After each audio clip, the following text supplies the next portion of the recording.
Hello मित्रों, स्वागत है आपनु मारा किचन ए कुक मास्टर में। तो मित्रों, आज आपणे बनावीशुं काठियावाड़ी ढाबा स्टाइल रजवाड़ी ढोकળી। तो तमे जो अमारी चेनल पर नवा होय तो अमारी चेनल ने सब्सक्राइब करजो आवा नवा नवा विडियो जोवा माटे। तो आपणे रेसिपीनी शुरुआत में ज आपणे पहेला 1 कप चणानो लोट लई लेवानो छे अने तेमां आपणे स्वाद मुजब मीठुं उमेरीशुं अने आपणे थोड़ुं थोड़ुं पाणी उमेरी अने एकदम पतलू बेटर बनावी लईशुं। वधारे पतलू पण नहीं अने वधारे थीक पण नहीं, ए रीतनुं आपणे थोड़ुं थोड़ुं पाणी एड करी अने आपणुं बेटर आ रीतनुं बनावी लेवानुं छे। तो मारे अहींया अर्धा कपथी थोड़ुं वधारे पाणी लाग्युं हतुं। तो आपणे हवे स्टीलनी प्लेटने तेलथी ग्रीस करी अने आ रीतनुं बधुं ज बेटर आपणे तेमां पाथरी देवानुं छे। अने त्यारबाद तमे आ रीतना कोई पण जो रिंग कटर होय अथवा तो आ रीतनो तमारे कोईपण वाटको अथवा वाटकी लई अने आ रीतनुं पाणीना तपेलामां मूकी अने तेना उपर आपणे आ रीतनी ढोकળી मूकी देवानी छे। गैसनी मीडियम फ्लेम पर आपणे 7 થી 8 मिनिट सुधी आपणे ढोकળી कूक करी लईशुं। ए ढोकળી कूक थाय छे त्यां सुधी आपणे ढोकળીमां नाखवानो मसालो बनावी लईए। तो तेमां 3 થી 4 आपणे लविंग लेवाना छे, 4 થી 5 मरी अने स्टार सक्कर एक बादियानो टुकड़ो लई अने तेने खांडी लईशुं।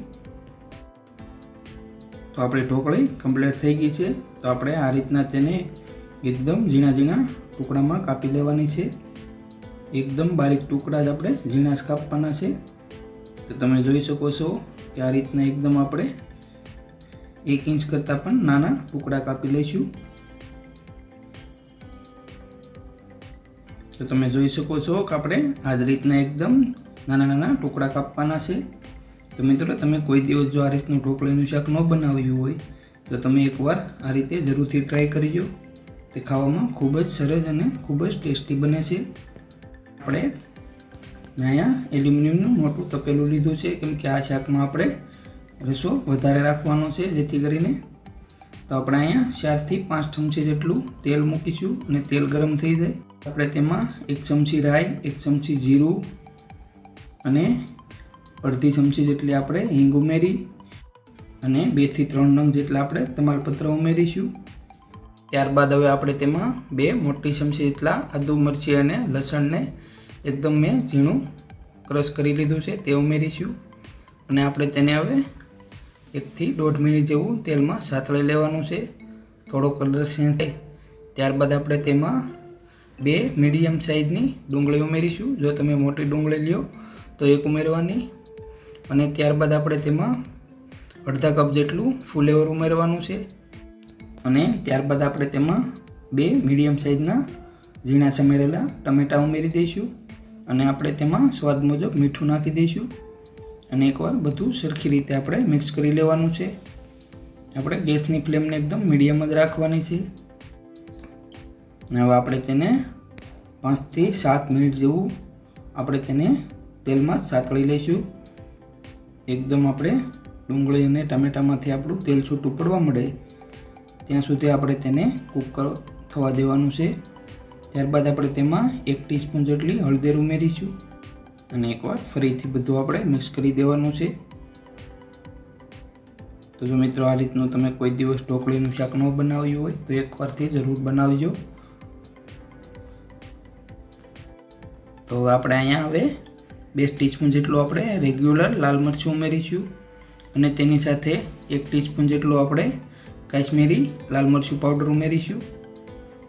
તમે તમારી ઘરના ટેસ્ટ મુજબ તીખું વધારે ખાતા હોય તો વધારે મરચું ઉમેરી શકો છો। તો હવે આપણે બધું એકવાર સરખી રીતે મિક્સ કરી લેવાનું છે અને ગેસની ફ્લેમને અહીંયા આપણે એકદમ લો ટુ મીડિયમ રાખવાની છે અને હવે આપણે ત્યારબાદ એમાં 3 कप जेटलुं पाणी एड करवानुं छे केम के आ ढोकળીના શાકમાં આપણે વધારે રસો હોય છે એટલા માટે। તો આપણે પાણી ઉમેરી ત્યારબાદ આપણે ગેસની ફ્લેમને હાઈ કરી દેવાની છે। તો આપણું શાક ઝડપથી કૂક થઈ જશે। તો આપણે શાકમાં સરસથી એક બોઇલ આવી ગયું છે। તો હવે આપણે આ સ્ટેજ પર આપણી ઢોકળી ઉમેરવાની છે। તો આ રીતના આપણે બધી જ ઢોકળી તેમાં એડ કરી દેવાની છે। આપણે તેમાં 1 ટીસ્પૂન જેટલું ધાણા જીરું પાવડર એડ કરવાનું છે। તો તો મેં અહીંયા 1 ટીસ્પૂન જેટલી ખાંડ ઉમેરી છે. જો તમારે ન ઉમેરવી હોય તો તમે સ્કીપ કરી શકો છો, પણ ખાંડથી શાકનો સ્વાદ એકદમ સરસ આવશે. અને ત્યારબાદ આપણે મસાલો તૈયાર કર્યો હતો તે મસાલો એડ કરીશું. ત્યારબાદ આપણે તેમાં 2 થી 3 ટીસ્પૂન જેટલો આપણે ક્રશ કરેલી સીંગ ઉમેરીશું. તો તમે ખારી સીંગ પણ ઉમેરી શકો છો. ત્યારબાદ આપણે લાસ્ટમાં 1/4 કપ જેટલા આપણે ટોસ્ટ આવે તેને મેં આ રીતનો ક્રશ કરી અને ભૂકો કરીને ઉમેર્યો છે. તેનાથી આપણે શાકની ગ્રેવી એકદમ થોડી ઘાટી બની જાય છે. તો તમે જોઈ શકો છો આ રીતની. તો હવે આપણે અહીંયા શાકને 2 થી 3 મિનિટ સુધી આપણે કૂક થવા દેવાનું છે.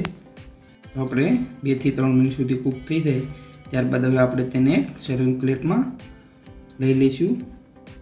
તો મિત્રો તૈયાર છે આપણું રજવાડી ઢોકળીનું શાક. આ શાકને મિત્રો તમે રોટલી અથવા રોટલા સાથે સર્વ કરી શકો છો. તો મિત્રો અમારી રેસીપી કેવી લાગી તેમને જરૂરથી કોમેન્ટમાં જણાવજો. અને આવી જ નવી રેસીપી જોવા માટે અમારી ચેનલને લાઈક કરજો, શેર કરજો અને સબસ્ક્રાઈબ કરવાનું ભૂલતા નહીં.